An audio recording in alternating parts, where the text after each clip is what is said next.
The CPS International research has released research findings on the state of science training here in Kenya, just to get to look at what are this science and art courses offered in Kenya, the relation and the employer's attitude towards art and science and arts graduates, as well as what has the government and private sectors been able to achieve or try to contribute in trying to expand the education sector in the university, in the higher learning institutions. And right now I'm joined by Professor Herman Menyora of the CPS International, who's just going to shed light on some of the key findings of this research. Thank you so much, Professor. Can you just briefly tell us what are the findings of this research? Well, basically we're looking at the set of sciences, and we are finding that perhaps there is less than we would want as a country in terms of the number of courses being offered. We also find that there is less specialization. It's like almost every university would want to do the same thing, and this may not be very good for the country. We thought you need a little more of specialization, so that some universities will specialize in some areas, so that not everybody is trying to teach medicine, for example. If we had maybe one university or two teaching medicine, and national resources and efforts are directed there, they would perhaps do much better. Those are some of the things we found out. In the research you mentioned there is a high risk of universities over-duplicating the science programs across every other university. So what does this mean exactly? Let's clarify that it's not just for sciences. As the universities continue to grow, we are witnessing duplication of programs. So there's nothing wrong with offering what somebody else is offering, but sometimes it is done in a way you can see, like in a clever way.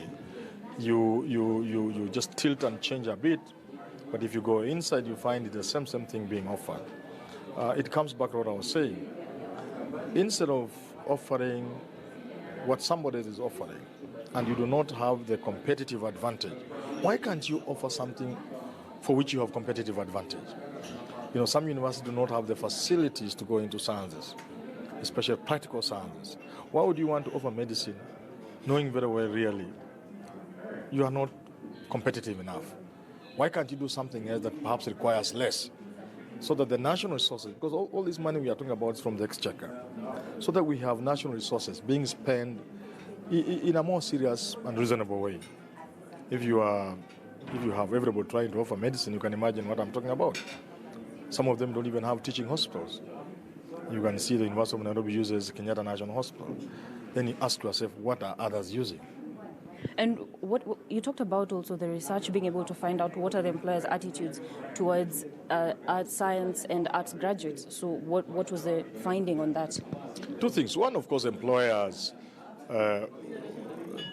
would tend to favor science subjects, students, in a way, because then they are talking about people who can do things, hands-on, produce things, a lot more than arts. But they are also saying, alarming percentages, of course, in terms of numbers, they are also saying that they are not very happy with our graduates. You see, they are not happy with the Kenyan universities, university graduates, are a lot less happy with those from Tanzania and these other East African countries. This research was conducted by Inter-University Council for East Africa, and it shows that the market may have some issues with our graduates. This has been around for some time. Sometimes it's correct, sometimes it's not right.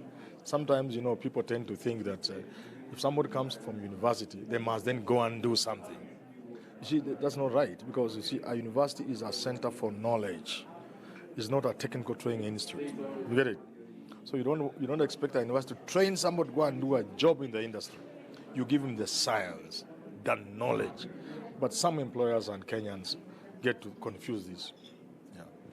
You also mentioned that given that now universities are looking for attractive programs, the STEM curriculum, that is the science, technology, engineering, and as well as mathematics, are being neglected. So what next after this? How is it that the government and the private sectors, how can they be able to play a role in ensuring that the STEM curriculum actually is put into play? Because of our Vision 2030, and because of other national goals, and because of the new curriculum we are putting in place, we are trying to place emphasis on STEM subjects, science, technology, engineering, mathematics. But the reality on the ground is a little different. That the same sciences are not well paying in the market. You see, so what are universities doing? Universities are now turning into producing or coming up with programs which they know are market driven. And the net result of this is that we are going to lose on our focus, on our objective of training science students. Because if you become a doctor and you don't make it, what do you do next? We are seeing doctors coming to MBA, engineers doing MBA. In other words, they are now joining their less qualified brothers and sisters who didn't pass as highly as them. So we have A students going to do engineering, going to do medicine, but realizing that the job market is such that they are not well paid. So you turn around and join the person who got a C+ in an MBA class, because then you are going to be paid better. So like I was saying, therefore, the country ought to realize this. To retain your top brains in research institutions, in sciences, and in university teaching and research, you need to pay them well. University professors must be paid well. Researchers must be paid well. Because if we leave it to the market, then all these top engineers are going to do small little things for money. They are going to get, and they are already doing it. You find an engineer seated in a desk doing a job which somebody who didn't go to school could do because he's being paid well. And we must avoid that. Thank you so much, Professor. Welcome. Thank you so much. That is the state of science training in Kenya, according to this research, and therefore more research, more funding should be given to research to ensure that the STEM curriculum, that is the science, technology, engineering, and mathematics, are put into play to enable that, to ensure that the Vision 2030 is achieved. Betty.